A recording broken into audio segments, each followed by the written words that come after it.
Is it Molly or? It's me. I'm recording. Oh, hey, Oh, you are hey, Molly. recording. Are you, Molly, are you also like letting people in the waiting room? Yep, I will be in charge of that.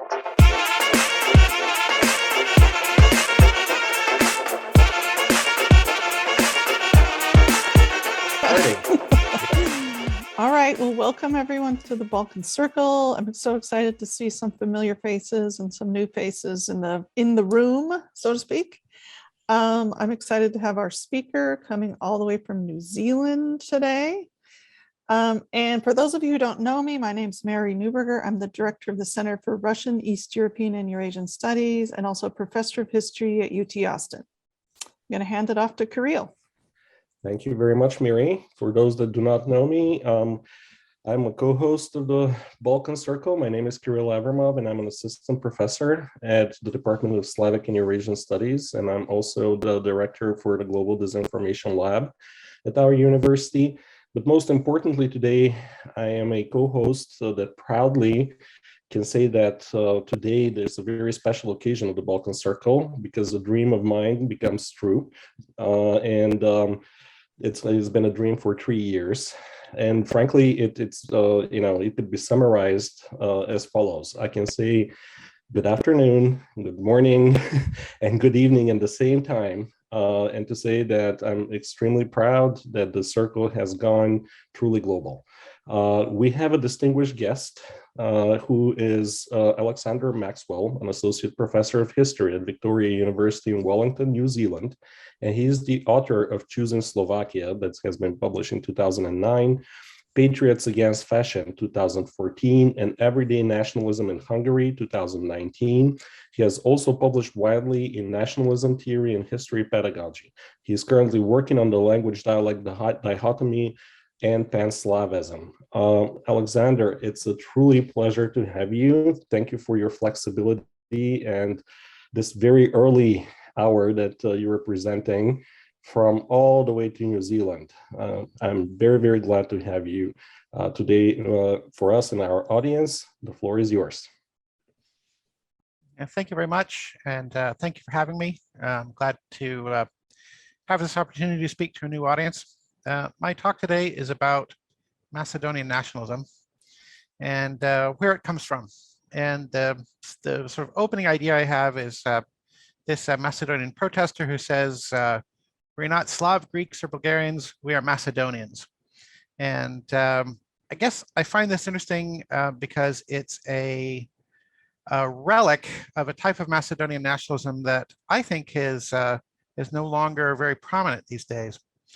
The main nationalism that I'm trying to explain the origin of is the nationalism of what's now called North Macedonia. It's this small Balkan republic. The name North Macedonia is actually new. It used to be call itself just the Republic of Macedonia. They had to change their name because of a trouble with Greece. It turns out that there is also a Greek province named Macedonia, and the Greeks like to make the claim that this is the only true Macedonia, and there's no such thing as a Slavic Macedonia. They wanted the Republic of Macedonia to call itself the Skopje Republic. It's a little rich for the Greeks to make such a case because even in the Cold War, they acknowledged two Macedonias. As you can see on this 1969 Greek atlas, there's the Greek province in yellow, Macedonia, and then the Yugoslav Republic to the north in pink. But this Greek Slavic conflict is not my main object of study. I'm more interested in the Greek-Bulgarian conflict. So the real one thing I want to contrast with is not so much the Greek versus the Slavic, so much as the restricted North Macedonian nationalism versus the larger Macedonia depicted on this map. A Macedonia that includes both the Slavic Macedonia and the Greek Macedonia, and a little bit of Bulgaria as well. And there's some sense of Greek irredentism, particularly in the Macedonian diaspora in Australia. Here we have claiming Thessaloniki as the capital of Macedonia, Thessaloniki being Solun in Slavic. But then this idea that the real Macedonia isn't the Greek province or the North Macedonian Republic, but something larger that doesn't have an administrative unit around it today, this is the thing that interests me. Now, it turns out that this larger Macedonia, this greater Macedonia, in many ways is the original Macedonia. If you look at older atlases, for example, you can see pictures of Macedonia that are, much larger than that include both the coastal province and the hinterland. You can also see in this 1707 map, we have this, this much larger Macedonia. And in the late Ottoman period, when my story is really going to begin, you can see Bulgarians imagining the larger Macedonia as shown in this propaganda image. It's very easy to find Bulgarian images of the larger Macedonia. It's actually harder to find Greek images of the larger Macedonia. I really struggled to find one, but I eventually found this. The map has been sort of taped together and it doesn't look very good. So I've taken the liberty of shading Macedonia there. That's the Macedonia as depicted on the map. So you can see in 1904, even the Greeks were imagining this larger Macedonia. So this large Macedonia, how is it defined? Well, in the late Ottoman period, the main thing to know about Macedonia is that it was neither Bulgarian nor Greek. Anything that was in the Greek state wasn't Macedonia. Anything that was in Bulgaria or Rumelia wasn't Macedonia. Macedonia was an Ottoman province, and it may have had a pretty clear border with Thrace in the east, but to the west, the border between Macedonia and Albania was a little vague and unclear. But Macedonia had become a term for this part of Ottoman Turkey. At the same time, however, the Ottoman Empire had no administrative unit called Macedonia. The Ottoman state divided this territory into provinces called vilayets, and the territory of Macedonia was divided between the vilayet of Salonika, the vilayet of Kosovo, and the vilayet of Monastir, with both Kosovo and Monastir spreading beyond how people were imagining Macedonia. The king of Bulgaria, for example, used to refer to the vilayets, and that was his way he would refer to Macedonia. So Macedonia, a region, a place, not an administrative unit, but a place in the imagination associated with Alexander the Great and, remembered from this glorious past. So who lived in Macedonia? Well, it's very difficult to find out. It's very difficult to look for, to speak with objectivity on this question. There's no shortage of propaganda pamphlets giving you evidence of what the Ottoman statistics supposedly say. I found this comparison of Bulgarian, Serbian, and Greek propaganda pamphlets showing the Bulgarian, Serbian, and Greek descriptions of how many Turks, how many Bulgarians, and how many Greeks, and how many Serbs lived in Macedonia. And you can see that the figures vary wildly. I've reached the point where I distrust that there can be any good statistics from the Ottoman period, not least because the Ottoman statistics themselves didn't ask about ethnic or national categories. Here's a picture of some actual statistics about the population of Macedonia from Enver Pasha's memoirs. And you can see the categories are Islam, Rom, Bulgar, and Wallach Serb. So Albanians and Turks were united in the category of Islam, and the category of Rom Millet, which corresponds most closely to Greek as an ethno-national category, is still different from the category of Greek because there were a lot of ethnic Bulgars or ethnic Slavs who were loyal to the Greek Orthodox Church, or at least classified as part of the Greek Orthodox Church. So these figures aren't really the ethnographic statistics that we're interested in. Okay, so we may not have any trustworthy statistics about how many of different ethnicities lived in Macedonia, but maybe we can have a sense of what parts of Macedonia were inhabited primarily by members of different ethnicities. So there's a whole slew of ethnographic maps from the late Ottoman period. This is one of many, I think a very typical map. So it shows Greeks on the coast, it shows Turks sort of scattered here and there. You can see some Albanians up to the north. And then the bulk of Macedonia in this map is shaded a green color with the greens implying Bulgarians. The dominant ethnic group is Slavic. What kind of Slavs? Specifically the Bulgarian Slavs. And as I say, this is pretty typical. Here's another map with the same theme. Here, all the Slavs are the same green color. It's a relic of Pan-Slavism. but the different subcategories of Slavs are labeled, and you can see Macedonia on this map depicted as Bulgarian. There are some dissenters. This map, for example, has a category here. These are the mixed Bulgarians and Serbs, implying that there's part of Macedonia that is at least partially Serbian. And this Hungarian map has a category of Serbs and Macedonians. So in this map, there's no Bulgarians in Macedonia at all. The Slavs of Macedonia are Serbs and Macedonians. This is the only Ottoman era map that shows Macedonians as an ethnographic category. However, it's much more typical to have Macedonian Slavs be depicted as Bulgarian speakers of Bulgarian. Okay, well, what about the Slavic intelligentsias of this region? How did they imagine their ethnicity? Well, you get some diversity of opinion. Stefan Verkovic, for example, wrote a book of Bulgarian folk songs of the Macedonian Bulgarians. And in the passage, in the introduction to the book, you read this: ask a Macedonian Slav, what are you? You will immediately get the answer, I am Bulgarian, my language is Bulgarian. I've actually become very interested in this very common trope in discussing ethnicity in Eastern Europe. If you ask people, you ask people, who are you? What will they say? And people imagine, oh, I think they will say this, or I think they will say that. You can even see that in the historiography a lot. You know, if you ask them who they are, they will say this. And the trouble is, there's no actual evidence of what Macedonian Slavs would say. That, you know, people didn't actually do this experiment. It's all hypothetical evidence. We would love to know what people would say, but there's no time machine. We can't go back in time and ask them. And in the meantime, things have changed. So we're stuck then looking at if we want to see Macedonian Slavs themselves say who they are or what their ethnicity is, we're stuck looking only at the people who left sources behind. And they are these sort of intelligentsia figures. And the intelligentsia figures are divided. Here, for example, is Georgy Plevsky, who famously wrote a grammar book of Macedonian, and he described it as Macedonian. This is the dictionary of the three languages, Macedonian, Albanian, and Turkish. And he says in the book of Macedonian the follows: a nation is a people of the same stock who speak the same language. The Macedonians are a nation. This place of theirs is Macedonia, thus a Macedonian ethno-linguistic category in the 19th century. But Pulevsky is just one guy. We don't know how typical he is. We've seen that Verkovic, another intellectual, had a Bulgarian idea. There's even Serbs who try to tell you that Macedonia is Serbian. Spiridon Gopčević wrote a fascinating book called Macedonia and Old Serbia.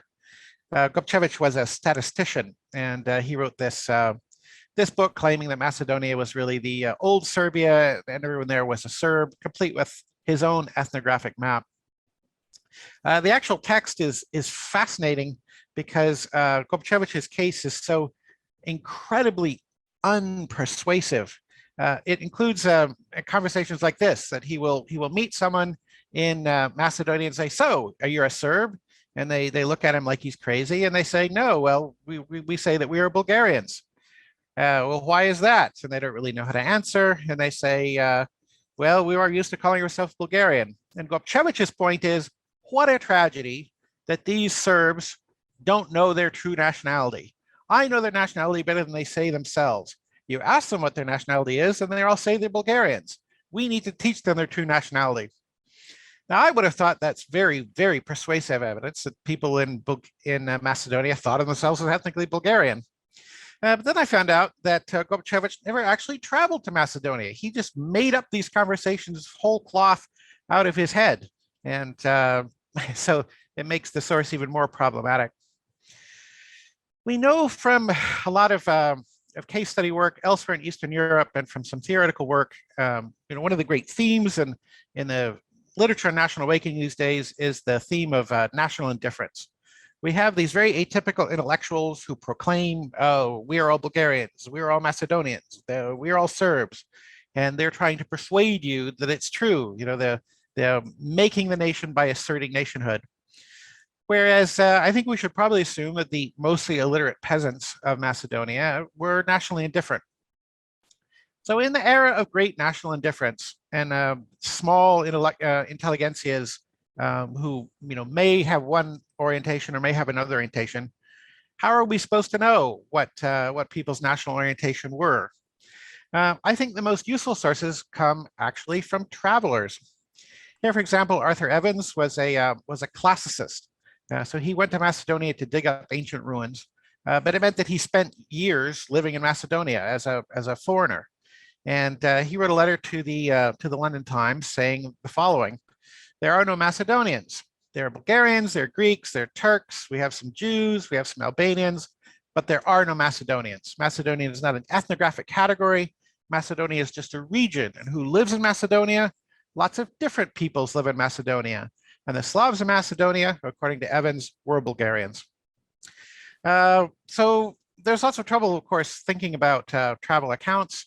And if Arthur Evans were to say of the people of Macedonia, that they're only semi-civilized and that democracy isn't suitable for them, then we can take Edward Said and apply the whole analysis. And I'm with you on that.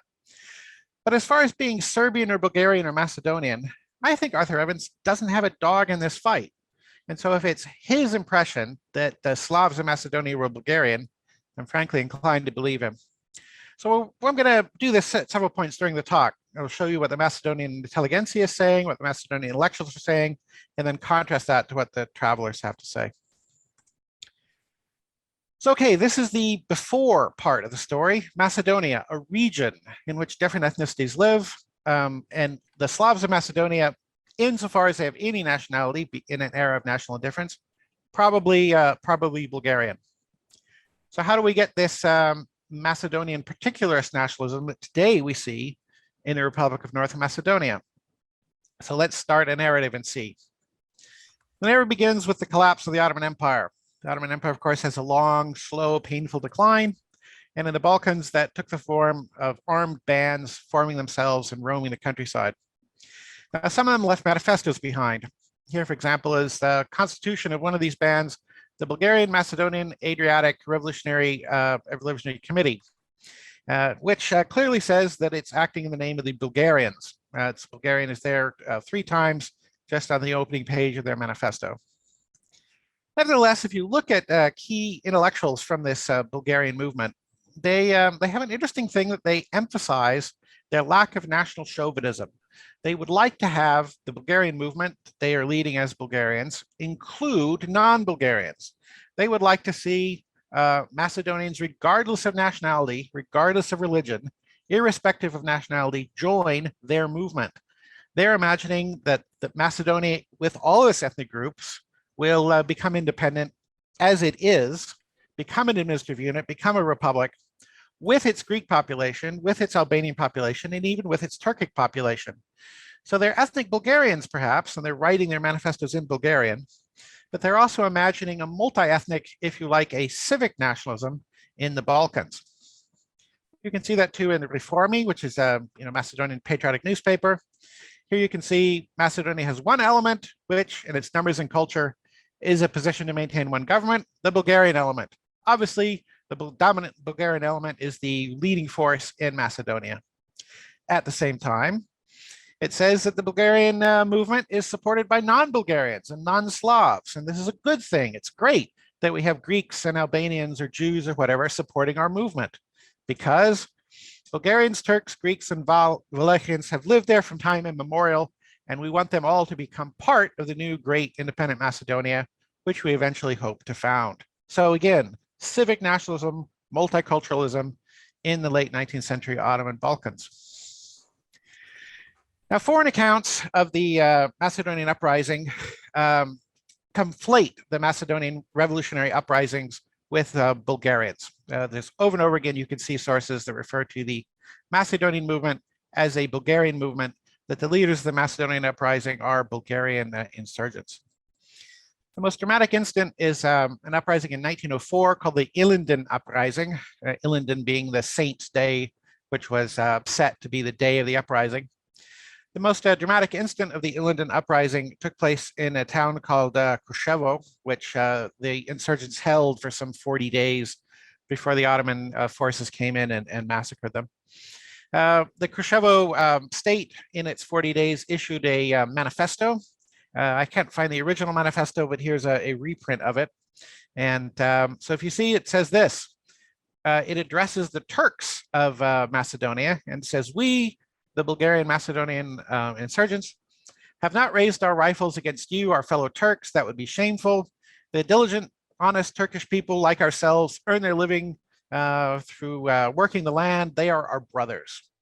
So it's kind of interesting, again, to see this multi-ethnic Macedonian regionalism, which doesn't have a linguistic dimension to it. Now, in the aftermath of the Illindin Uprising, we have a wonderful travel account from Henry Brailsford. He's an English journalist, and he wrote a terrific book about Macedonia. He traveled all around speaking to people, and he found great evidence of the national indifference and how it worked.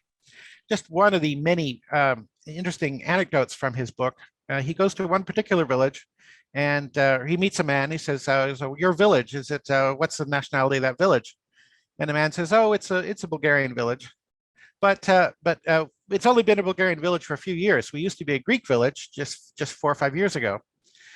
Brailsford finds that very surprising and says, well, how is that possible? How could a village change its nationality? For him, thinking in ethno-linguistic terms, that doesn't make any sense. So the villager explains, well, we are poor men, but we want to have a school and we want to have a priest who will look after us properly. We used to have a Greek teacher. We paid him £5 a year in his bread. The Greek consul paid him another £5, but we didn't have a priest. Then the Bulgarians came. The Bulgarians heard of this. They made us a deal.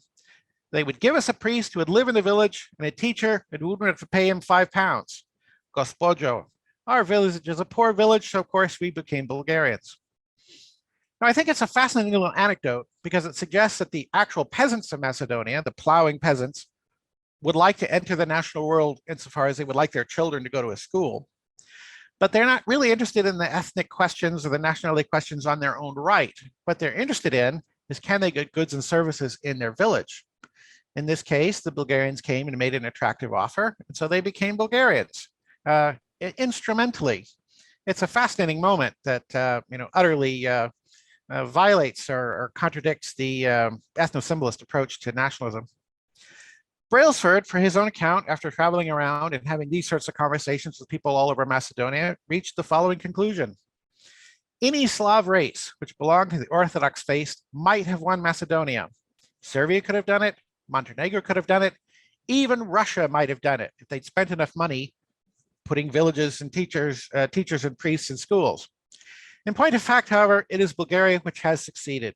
So Brailsford treated the Bulgarian nature of Macedonian Slavs as self-evident, as a done deal, a question that had already been decided in the favor of Bulgaria. There's also a famous Macedonian text written immediately after the Illindin Uprising by this gentleman, Kirsti Misirkov, who is a national hero in modern Macedonia, complete with a square and a statue in Skopje. Misirkov wrote a book called Za Makedonske Raboti, which is on Macedonian matters, and it has been translated into English. So I'll give you the original Slavic and then the translation from the English version on the PowerPoint slides. Now, there's one bit where he asks about making Macedonia into an ethnographic and political unit, and he addresses his doubting audience as follows. One may ask, to make it a separate Macedonian nationality, what sort of separatism are we considering?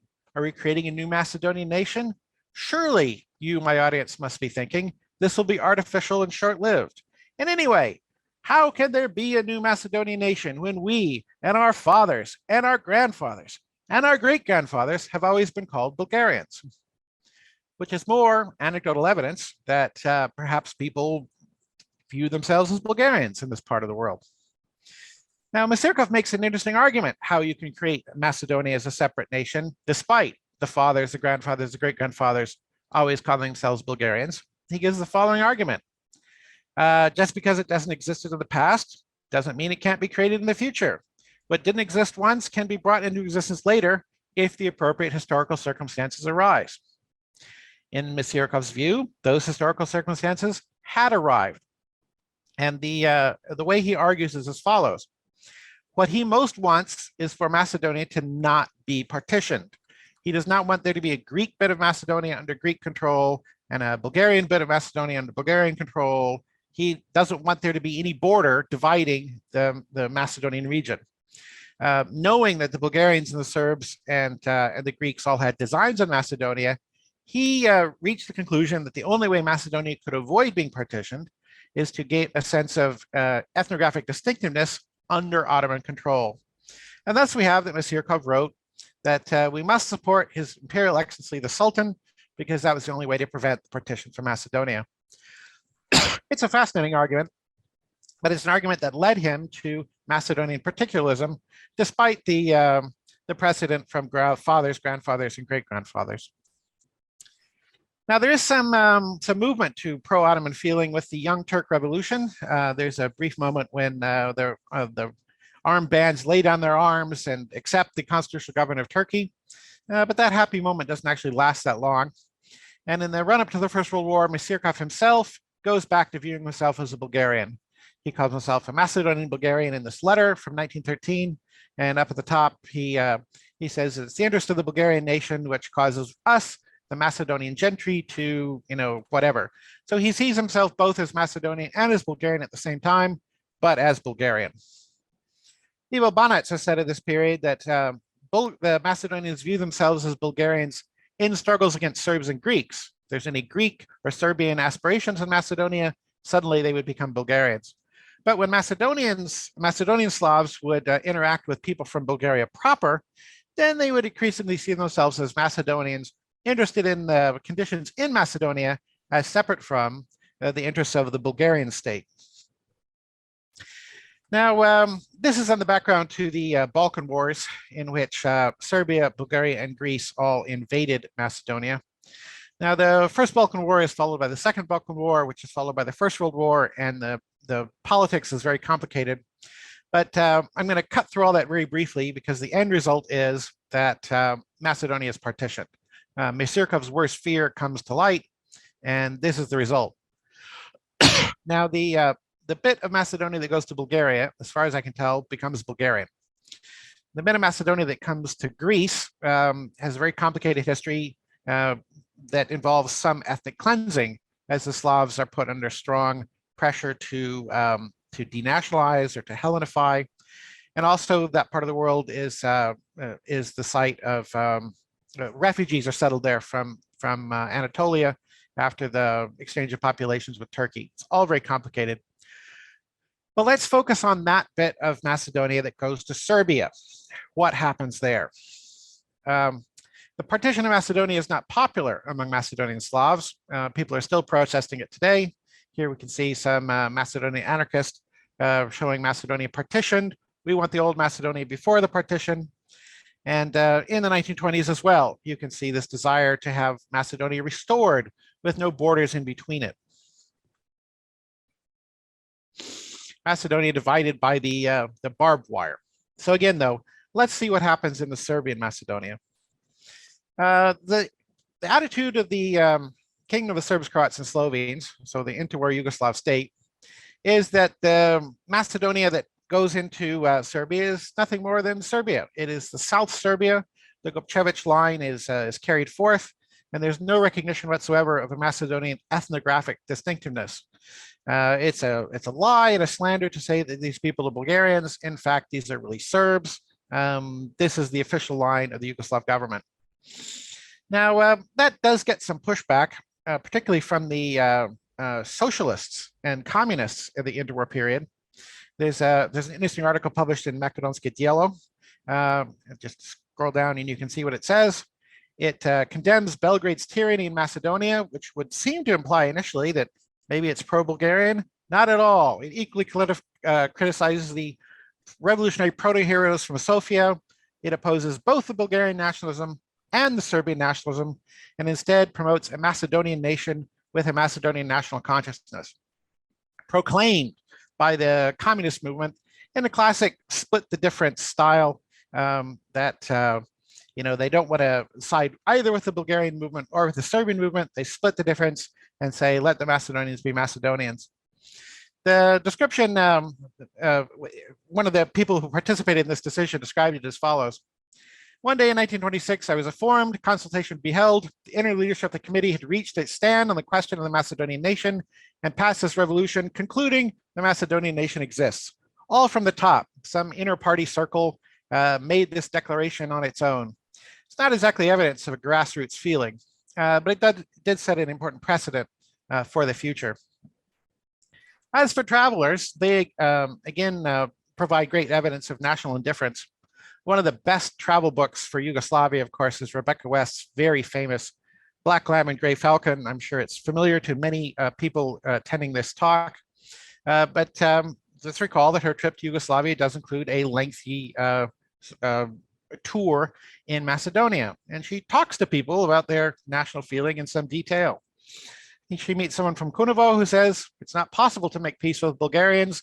The Bulgarians are our non-brothers, strong anti-Bulgarian feeling.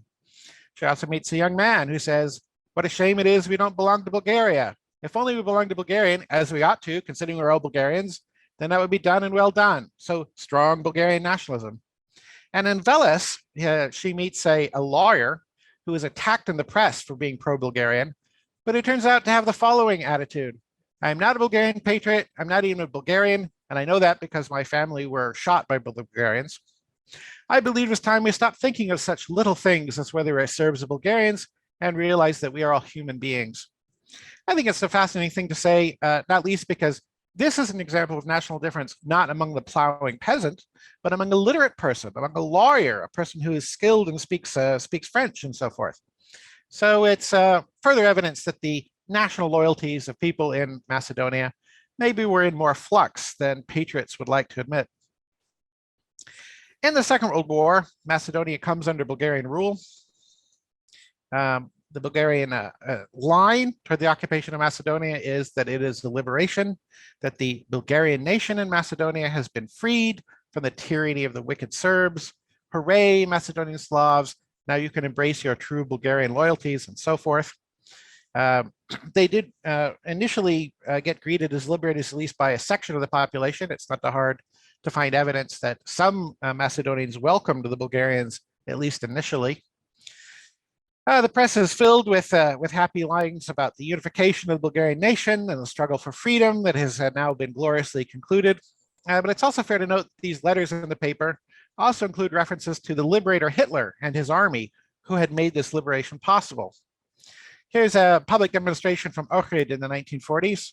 You can see the unified Macedonia and a sense of happiness to be unified with Bulgaria, but you can also see the portrait of Hitler. Now, this association with the association of Bulgarian rule with the Axis, with Hitler, ultimately utterly delegitimates the Bulgarianness in the Yugoslav Macedonia. And that has consequences when the war ends. The communist government that follows, led by Tito, again, trying to split the difference and show its freedom from any sort of national chauvinism, decides to follow from that 1926 declaration and declare an independent Macedonian nationality.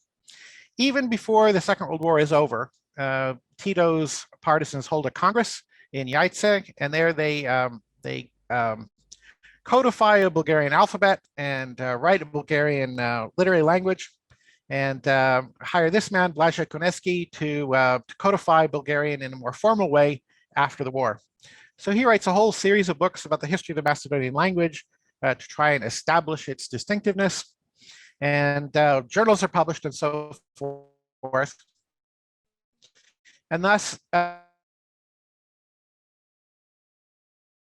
Macedonianness for the first time is promoted by a state form of identity. Up to this point, people have thought about Macedonia primarily in geographic terms. It's a region where the Bulgarians live or where the Serbs live. But the Yugoslav communists decide to treat Macedonia as a separate unit.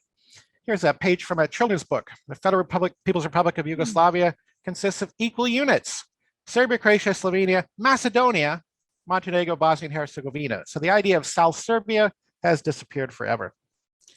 Now, what I would like to argue is that this takes. The Macedonian Slavs have long thought of themselves as being from Macedonia as a region. They don't want to be Bulgarians. They don't want to be Serbs. Why not be Macedonians? This finds a receptive audience. And it's also imported into schools of people at a very young age. Here we have a children's book. It's a reading primer, and everybody has to learn this unique set of Cyrillic letters that are the Macedonian letters. And people buy it. Now, this does mean that the Macedonian nationalism has a bit of a communist flavor to it. and some unhappy Bulgarians who are nostalgic for the greater Bulgaria that perhaps might have been, have tried to accuse the Macedonian patriots of merely being stooges of Stalin. This is meant as a strategy of delegitimization. What kind of nationalism can this be if it's merely created by the wicked communists? And now, since communism in turn has been pretty much discredited in the Balkans, they do win some political points for that, I suppose. But I would like to go back to the question that Ms. Sirkov raises. How can there be a new Macedonian nation when we and our fathers and our grandfathers have always been Bulgarians? The new historical circumstances can arise. There is a sense that in many parts of the world that national legitimacy comes from antiquity, that we need to look for the most ancient past, the most ancient relics, and it is this antiquity which gives us our authenticity. I think this is not an accurate description of how things work. I think national legitimacy comes from the consent of the governed. It comes from the enthusiasm of the populace.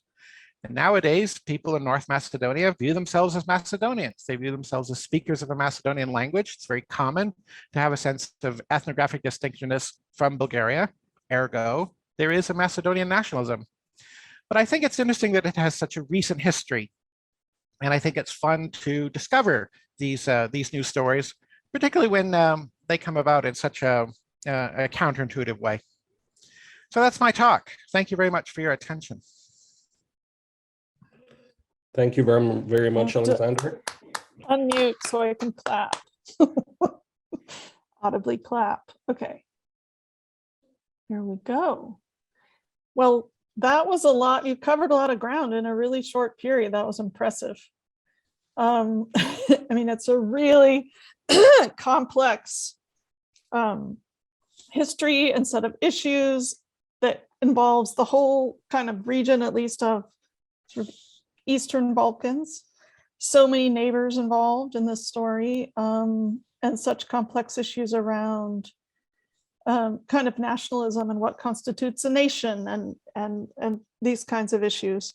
So thank you so much for this. I think we're going to definitely have questions from the audience, so people can feel free to raise their hands when they have a question. But I guess my first question was, I was a little puzzled by your assertion that some of these travelers constitute some of the most kind of reliable sources in coming up with, and sort of trying to determine who is who and what is what in the Balkans at the time. Now, I know they don't have skin in the game, I guess. Well, even that I would question, because I think, as we know, a lot of travelers and foreigners, have their sort of favorite peoples and their favorites, and often their sources reflect like a pro-Bulgarian stance or a pro-Greek stance, and sort of throughout their writings, they'll kind of laud one group over the other, etc. So I think they do have skin in the game for various reasons, but also, they just have their own set of biases, which can be extremely problematic. So that's just my question about that assertion. I think if you want to find a source that has no bias, you will search in vain. So it is true that travelers have biases. I mean, that's correct. And it's also true that some travelers take the side of one or another ethnic group. So, people travel to Bulgaria, they like the Bulgarians, they become sort of more Bulgarian than the Bulgarians. That's absolutely a thing that happens. But there are also travelers who are there not because of any particular nationalist reason, but because they're there sent by their London journalists or by their London newspaper, or they travel around, being pro-Yugoslav without necessarily having much feeling about the Bulgarian Macedonian issue, like Rebecca West. I think those people are good sources. And I think the alternative to the foreign travelers is the local intelligentsia. And I think the local intelligentsia are much more likely to have some sort of bias or some sort of axe to grind. So I think what we want to find is someone who's intelligent and observant, but with no skin in the game. And I think you're more likely to find good sources like that from travelers' accounts. I also think that a lot of the biases of travelers have to do with the sort of civilizational slope argument. So a lot of Brits or Frenchmen or Germans or whatever will travel in the Balkans, and you can see them looking down their noses at the half-civilized people of the East, as Larry Wolff likes to talk about, or so on and so forth.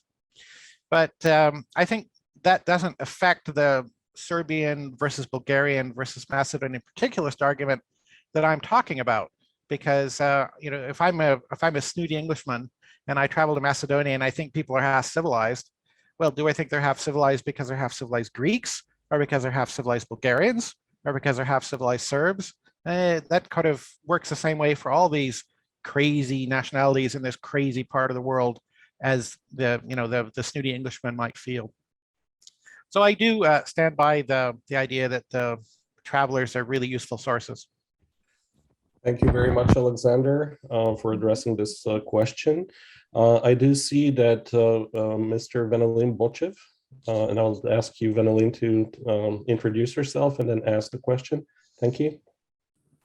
Hello, everyone. So I'm Venelin Bochev. I'm a PhD candidate at the Free University of Brussels. And yeah, normally I work on autocratization in Southeast Europe. So the process opposite of democratization. My question is, I think you touched, first of all, like great presentation. I think it was a very comprehensive overview, given the limited amount of time, especially like very well executed. So my question is, what is the role of the Cold War, or what could this role be exactly in this transition of from a Macedonia as a region to a Macedonia as a nation? Because during this period, we see that the geographical region of Macedonia is actually divided not only among three countries, but among three countries that are divided in three geopolitical camps. So do we see here that the fact that socialization was greatly limited between these, like among these three nations, what role does it play exactly within this, according to you, within this transition from a region to a nation? Thank you, Venelin. I suppose there is a thing that if it's hard to travel to Greece, then the sense of common Macedonianness to be something to shared with the Greeks might lessen.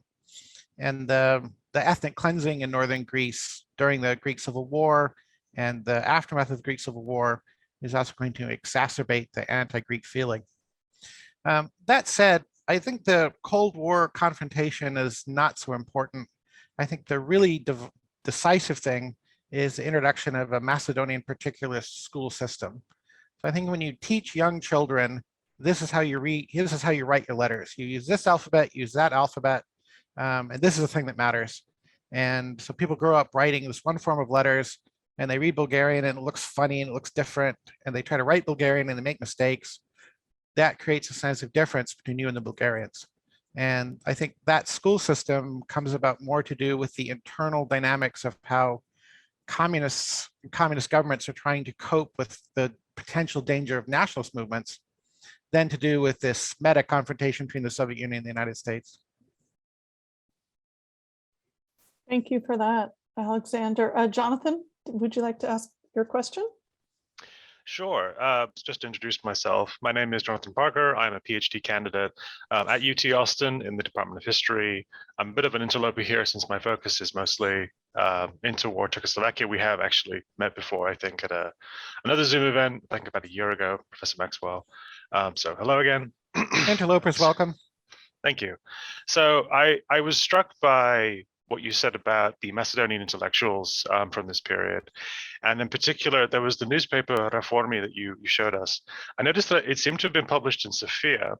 And I was just curious, where did Macedonian intellectuals publish? And does that have any discernible bearing on what they ended up saying in those publications? Thank you. That's a really good question. They did publish some in Macedonia itself, but in many ways it was easier to publish in Bulgaria because the censorship, I think, was less frightening. But it's also important to remember that in Sofia, there's a diversity of opinion and the different newspapers have different orientations. So I think you shouldn't put too much weight on the Sofia location. Alexei? Hi, everybody. My name is Alexei Demyansky. I'm a former CREEES student at UT, and I am currently an assistant program officer at the National Endowment for Democracy, and I lead our programming in North Macedonia and in Kosovo. Thank you so much for your fantastic talk. One of the things that kind of really struck me was both the sort of views from Goce Dilchev and Krista Misirkov in terms of their sort of own sort of fluid identity, going back and forth between identifying as both Bulgarian and Macedonian. And I think that that's very emblematic of the time period in which they sort of lived. And so I'm wondering if you can touch more on that, if you've seen more cases of that, have there been sort of more diverse views of that? And I also think, going back on the travelogue issue, which I thought was really, I think Mary's questions were really interesting. I also think even today, I'm currently reading Kapka Kasabova's second sort of travelogue autobiography book, sort of on the borders of Greece, Macedonia, and Bulgaria, and her own sort of historical family lineage. And I think there is something to be said about the relevance of individuals like that, but I think she maybe is more of a unique case. But yes, on the fluidity of identities, I'm sorry. I'm a little suspicious of the word fluid as a description of identities. And I prefer to think of identities as contextual. I think people have different aspects of their personality that come to light in different contexts. And I think if you start imagining, in what context you are a man versus in what context you're a grad student, or in what context you're an American or a Texan or working class or whatever it is, you can see that the context brings forth, different types of loyalties. I think the really interesting thing, though, about the Macedonian-Bulgarian loyalties, though, is the degree to which they become mutually exclusive. So at the beginning of my period, you can be Macedonian and Bulgarian at the same time. It's no problem at all. In the same way that you can be Texan and American, or be Welsh and be British. No problem at all.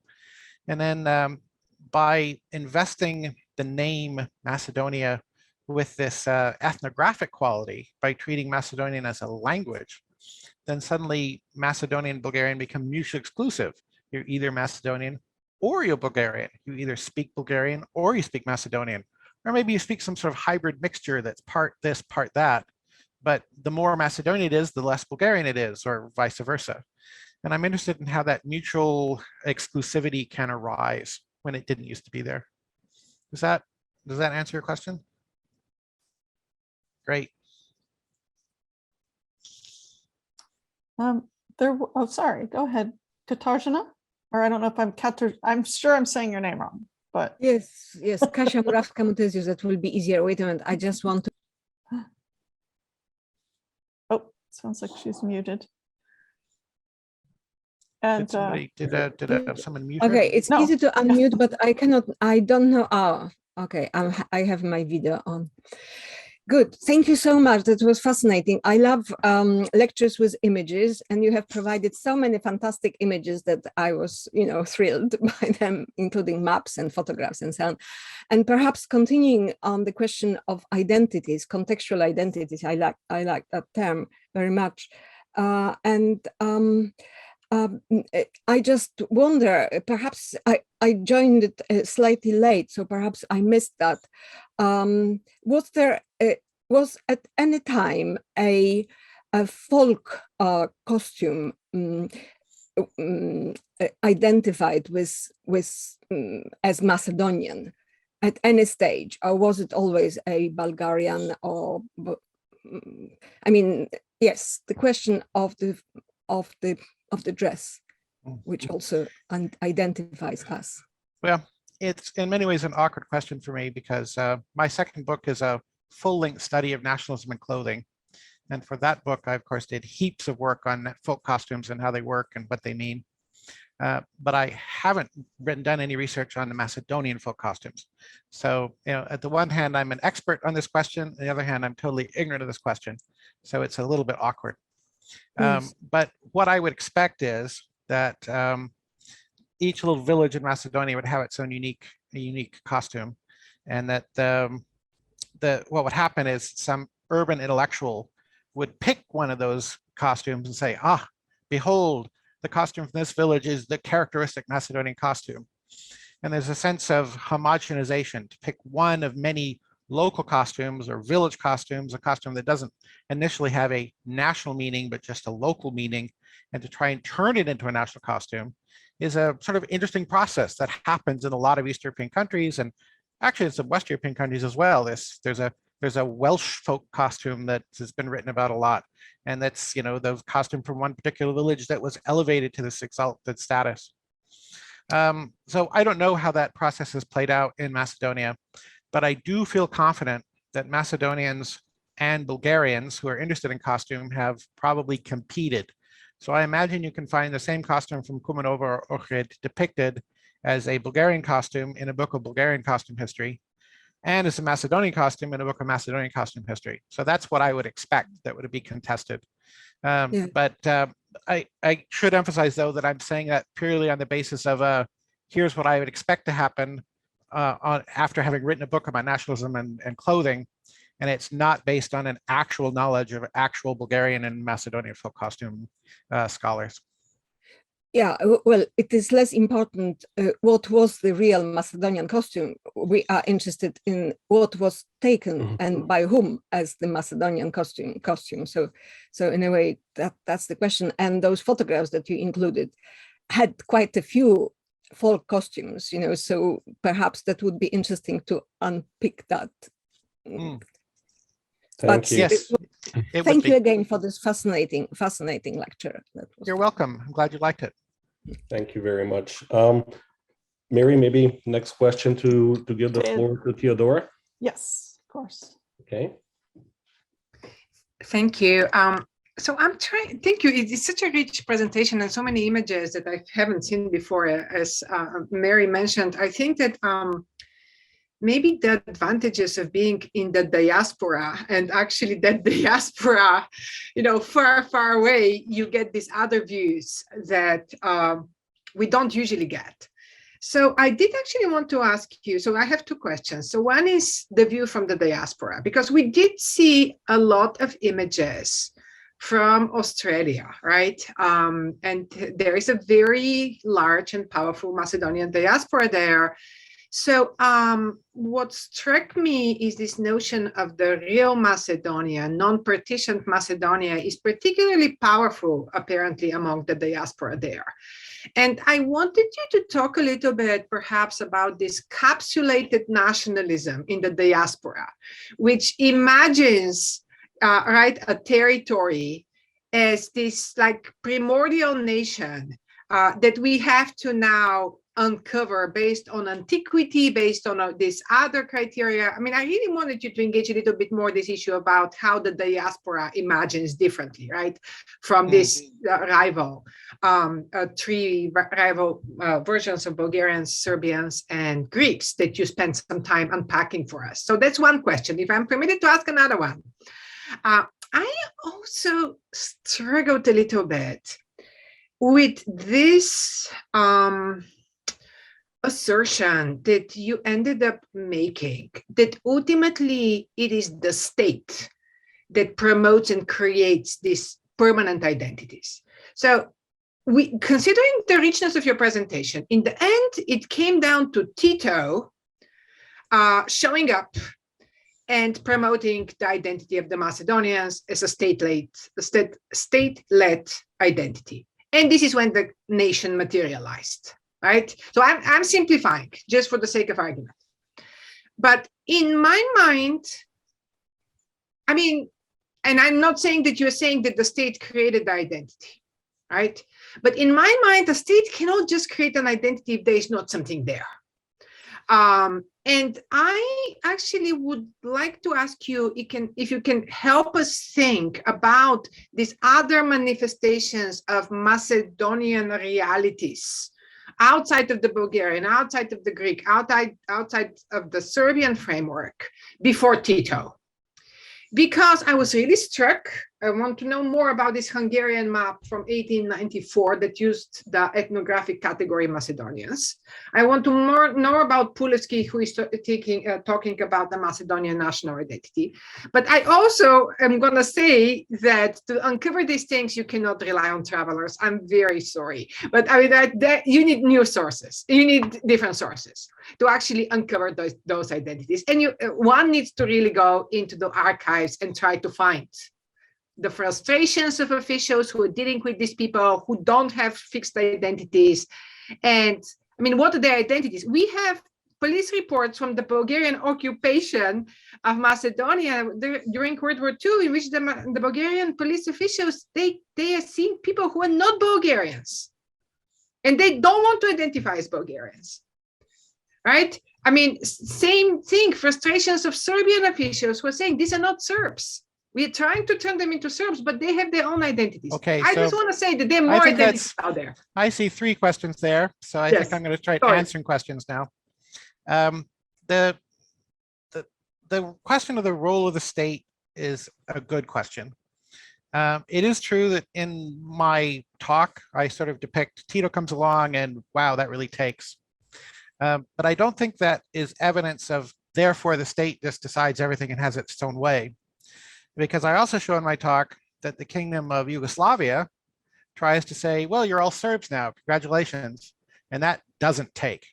So there has to be sort of give and take between what the state is saying and what goes on the ground. So the Kingdom of Yugoslavia tried to promote Serbianism and it really didn't work. So Tito enjoys a success where the Yugoslavs did not.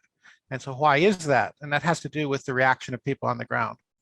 So I think that's how I would answer that question, that the state is an important actor, but it's not the only actor, and it doesn't get everything its own way. So if that's your comment, then we agree on that. As for the diaspora nationalism, it's not something I personally focused on. I can tell you that Loring Danforth's terrific book on Macedonia covers it in more detail than I do. And I don't really have very much to add to Danforth's terrific account. It is interesting that the old Macedonia with the sort of the larger Macedonia is so prominent in Macedonian propaganda in the diaspora. But I have to say, you can also see this old Macedonia outline in Macedonia itself. And I had an interesting experience when I went to Macedonia on holiday once. Because I was staying with some Macedonian friends, and I mentioned, oh yes, I saw this sort of Star of Virginia and the sort of Greater Macedonia, on the street today, and they called me a liar to my face. They said, you can't find that. This is not what the Macedonians believe, and I wasn't really sure who they were trying to persuade because I had just seen it earlier that day. So I think that's kind of interesting that there's a sense of denial that this Greater Macedonian revanchism can exist. As for the question of we need new sources, I see I'm getting a lot of pushback on my reliance on travelers' accounts. I agree, we need new sources, and new sources are better sources. But it is important to remember that I'm doing this research in in New Zealand or in North America, and it's not possible for me to go to the local archive in Tetovo or whatever. I'm constrained by the sources that are available to me. But I do think that if I have to choose between intelligentsia sources like Pulevsky, which you mentioned, and travelers' accounts, I'm going to trust the travelers over Pulevsky because for the questions that interest me, I think the travelers don't have skin in the game, and that makes them more reliable. So thank you for your engaged questions. Well, if there's no other questions, maybe I'll just kind of follow up on this. One, I just wanted to say, I actually like Alexei's use of the word fluid for identities, and which I know you kind of rejected, but I mean, you were talking about, for example, the source where in the village, they were asked the question, what are you? And they said, well, we were Greek for a while because the Greeks came and they were offering resources. Then we were Bulgarian because the Bulgarians came.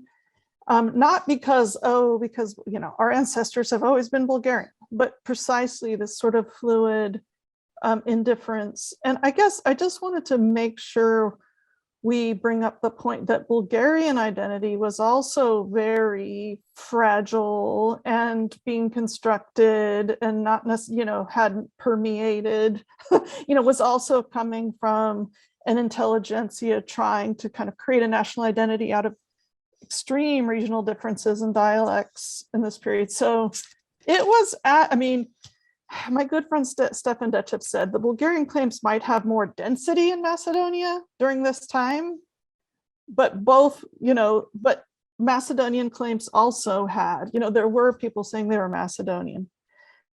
What is fascinating is this idea of were they saying it as a regional identity versus an ethnographic, at what point does a regional designation become something else? And I think that's fascinating. And obviously it's not just here, we can look all over the place where regional identities become national identities, or national identities fragment, or, what is the line? What creates the line around a nation? Is it language? Is it religion, et cetera, as you well know. So, I think I just wanted to step in and say, I think fluidity is important to understand. And I think it's also important to understand how new the other national identities were in the region as well, and how fragile they were. And so the newness of Macedonia isn't by much. It's a little newer and later. It sort of quickens a little later, but in some ways it's a very similar process. And that's what, again, Loring Danforth also argues very well in his book. Well, I pretty much agree with you on the question of newness. Of course, this is a famous debate in nationalism studies with the once described as "when is the nation" by a scholar whose name I'm blanking on. And I'm firmly in the modernization studies camp and view nationalism as a relatively modern phenomena, as a relatively recent phenomena, at least compared to the primordialist popular understanding of nationalism. So I think we agree on that. Mm-hmm.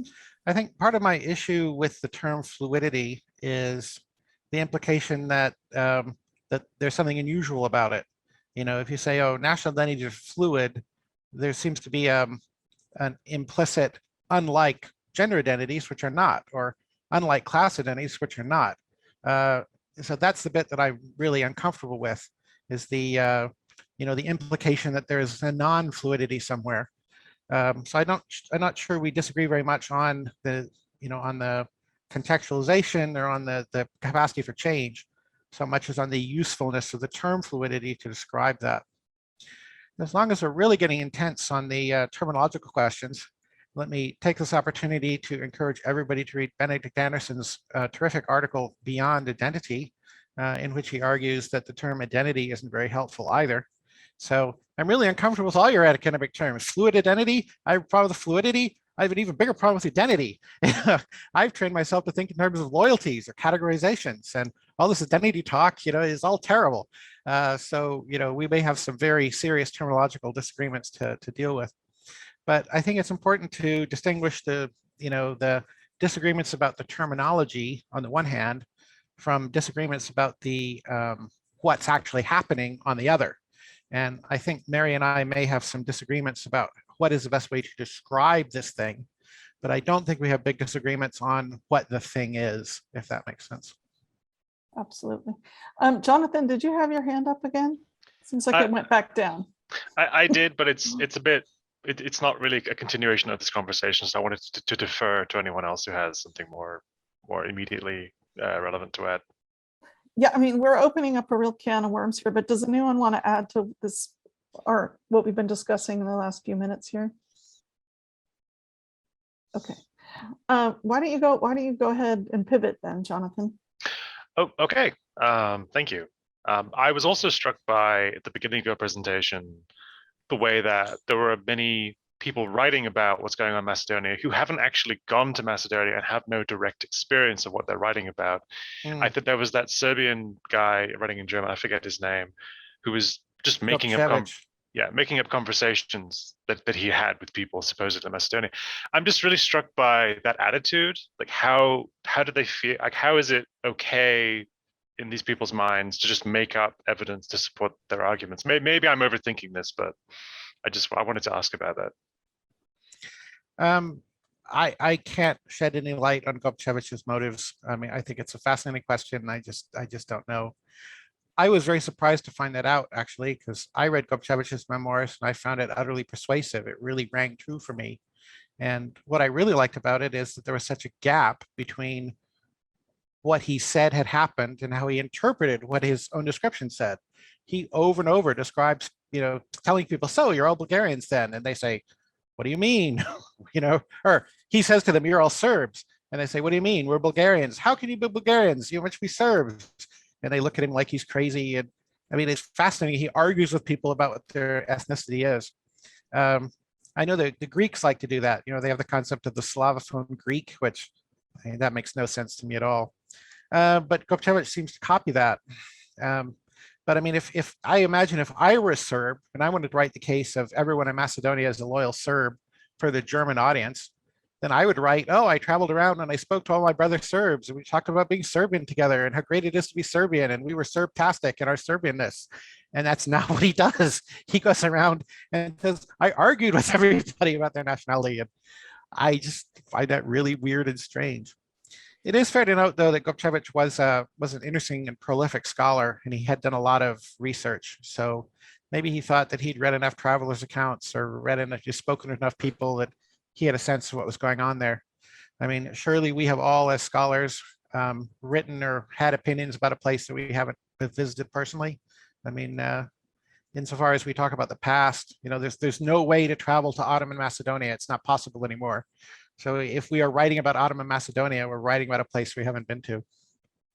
Alexander, thank you very much. And Mary, if you allow me to be the agent provocateur towards the end of the conversation. And I would like to ask Alexander to make a mental experiment with me. And should he serve right now on the historical commissions between the Republic of Bulgaria and North Macedonia, what would be his advice? What am I being asked my advice about? Way forward in this dispute between Bulgaria and North Macedonia. Run while you can, Alexander, run.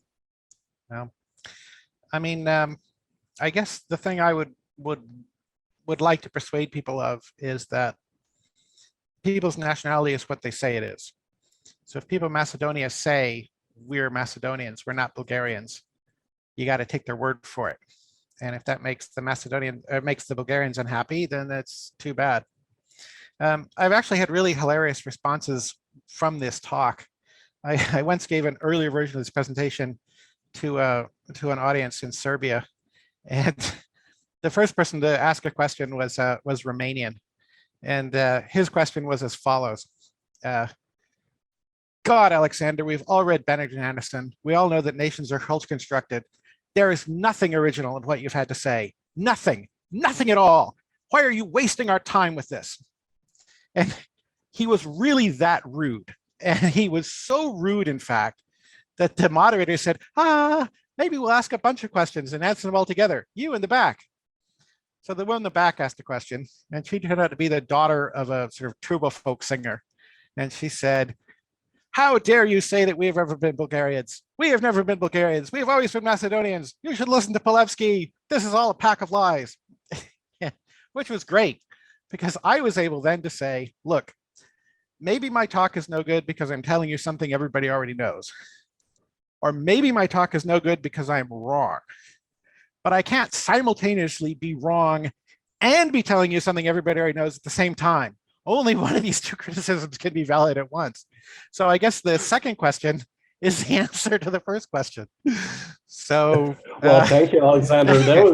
That was a very elegant way, of taking my provocation, and I hope you didn't think I'm rude or anything. I wanted just to transport us a little bit because frankly I believe that the talk is not only timely but very important, and as you know better probably than most of us, is that those conversations continue to be daily occurrence in Bulgaria and in North Macedonia, among our students and so on. So I definitely think that you have something to say. That's truth be told. Mary? I also wanted to comment. I mean, your example there is just, it's a perfect example of the disconnect between kind of the academic consensus on these issues where we can all sit down and go, oh yes, you know, these identities were constructed, and the more sort of popular, I mean, not just nationalist narratives coming from nationalist groups themselves, but I would say just the general population's idea of what nations are, and sort of confusion about them as sort of emerging from a historical process. I don't know how to bridge that gap, but I hope conversations like this, if more people beyond our kind of ivory tower circles hear them, they might start to understand, you know, kind of break down the historical process through which these identities are formed. I also kind of, it's funny, I often use, when I'm trying to teach national identities to my students here in Texas, I often use Macedonia as an example, and also Texas as an example, in that you can have multiple identities being simultaneously kind of inculcated. You know, in Texas, the students pledge allegiance to the American flag and then the Texas flag. So the question is, at what point, like, the ground has been laid, in a sense, for dispensing of one of those identities. And if it were to be dispensed, I think it would be the American one. In this case, if there were that kind of a situation. And so in a way, it kind of, you know, these historical examples are really important. I think we can talk to students about things that are going on now, or see how like a Yugoslav identity became a Croatian, Serbian, Montenegrin, Bosnian identity. I still think the Balkans are the best context for studying nationalism because of so many, I mean, and the nation, because of the historical examples that kind of show you every possible configuration and outcome. Not because it's more nationalist than elsewhere, but I do think that the Balkans have a lot to offer in terms of understanding these issues. So thank you so much for your talk today. Well, thank you for hosting me, and I really enjoyed this talk and all the lively questions. I hope you all enjoyed it. We definitely did. Thank you so much.